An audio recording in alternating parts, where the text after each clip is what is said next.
So, hier ein kurzes How-To, wenn ihr den Touratech beweglichen Schalthebel habt und nicht das Geld für den guten von Wunderlich ausgeben wolltet, weil bei dem ja das vordere Teil über eine Achse rotieren kann und bei dem ist es fest hier von Touratech. Der Nachteil ist natürlich, dass über die Zeit hier außen an der Kante, vielleicht kannst du mal reinzoomen, Marc, dass man das ein bisschen besser sieht.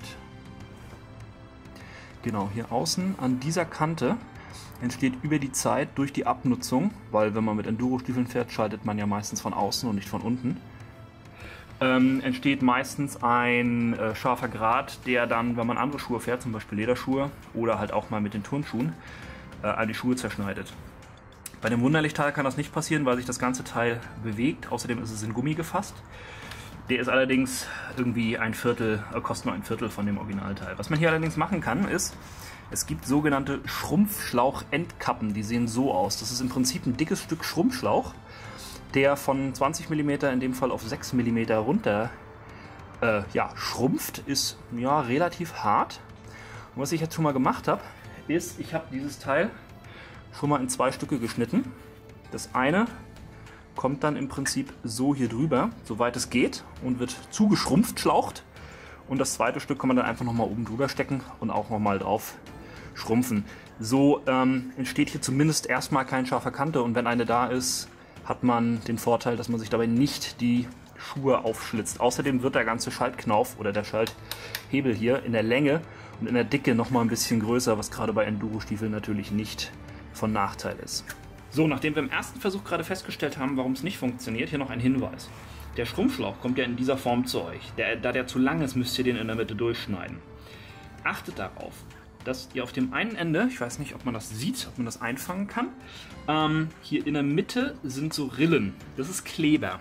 Der ist hitzeaktiv, das ist natürlich, dass der sich verklebt, wenn er heiß wird. Wir haben gerade angefangen und haben erst den drauf gemacht und dann den drauf gemacht. Das ist in dem Fall aber Schwachsinn, weil wir müssen das erst festkleben und dann die Kappe drauf machen. Also das Ganze nochmal.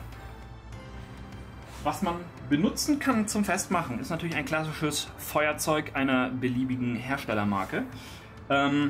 In diesem Fall ist das vielleicht aber nicht unbedingt die beste Variante, weil ihr Hitze effektiv nur von unten ranbringen könnt, weil ich meine, ist klar, Flammen kommen von unten und gehen nach oben. Außerdem habt ihr nicht so eine konstante Hitzequelle. Was ich hier habe, ist, ich habe so ein eine Heatgun im Prinzip. Eigentlich ist das zum Entlöten, funktioniert aber auch hervorragend hierfür. Ich mache die mal an. Da ist ein kleines Gebläse drin. So, die muss einen kleinen Moment heiß werden. Ist sie noch vom letzten Mal? Und dann fangen wir mal an, indem wir jetzt einfach, hier geblieben, indem wir jetzt einfach erst die äußere Hille drüber stecken. Außerdem werde ich jetzt mal ganz kurz den eigentlichen Schaltknopf selber heiß machen, sodass es von unten nicht kalt ist, sondern auch hier der Kleber vernünftig aktiviert wird.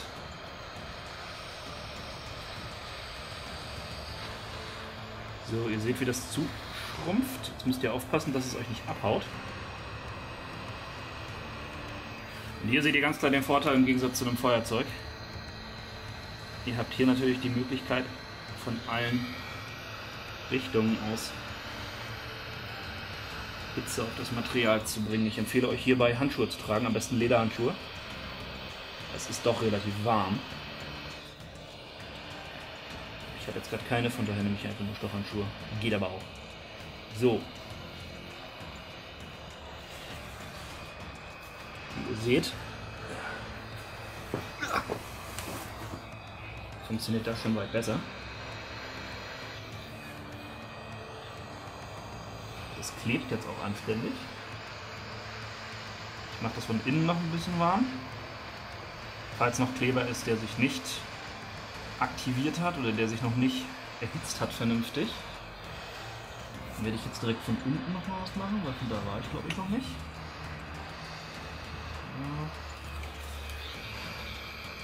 Hier hinten quillt der Kleber schon raus. Ist natürlich soweit auch so wie es soll. Jetzt nehmen wir die andere Kappe und stecken die einfach oben drüber. Die kann man so von außen halten.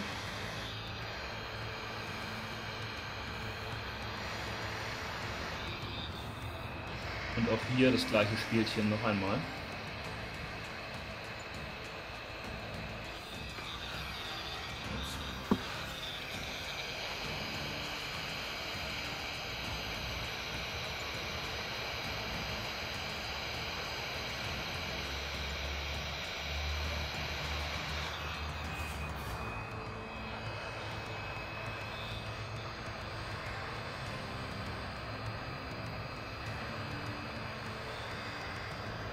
Falls ihr so ein Teil nicht habt, also hier so eine Heatgun, vielleicht habt ihr so einen Heißluft-Föhn beziehungsweise so ein Heißluftgebläse aus dem Maler oder aus dem Kfz-Bereich, womit man Lack oder Folie warm macht oder erhitzt, um sie dann entsprechend verarbeiten zu können. Hier seht ihr den Kleber, der hinten rausgekommen ist.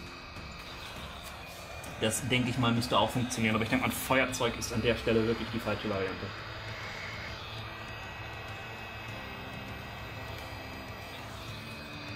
So.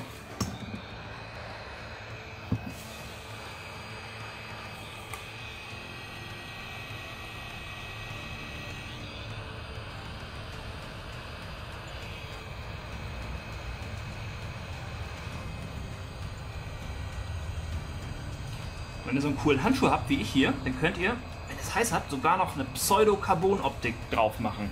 Kostenlos. Yeah, wer sowas braucht, immer rein. Gut, ich denke mal, das war's. Hier ist übrigens unser erster Versuch. Also im Zweifelsfall 2 von den Dingern bestellen. Kosten übrigens nur 2,50 Euro. Gibt es beim gängigen Elektrobedarf, also sowas wie Reichelt, Konrad, Völkner. Ich tue einen Link zu dem Produkt in die Beschreibung. Ihr müsst mal gucken, wie groß euer Schaltknauf ist. Wie gesagt, hier, das war ein 20 auf 6 mm Schrumpfschlauchkappe, die hat ganz gut funktioniert. Wenn ihr einen anderen Schaltknauf habt in einer anderen Größe, müsst ihr entsprechend mal nachmessen. So, ihr seht, im Gegensatz zu vorher, ich werde hier nochmal ein Bild einblenden, ist der Hebel selber viel größer geworden. Die Klappwirkung bleibt weiterhin vollständig erhalten, er kann sich also weiterhin vollständig wegklappen. Und er ist selber halt auch größer geworden und er hat keine scharfen Kanten mehr. So, das lassen wir aushärten und dann war es das. An der Stelle könnt ihr nochmal hier den Rest kontrollieren. Sieht aber gut aus. Ich hoffe, es hat geholfen und würde mich über ein Däumchen bedanken. Ja, in diesem Sinne, gebt nicht so viel Geld für Scheiß aus und fahrt sicher. Ciao.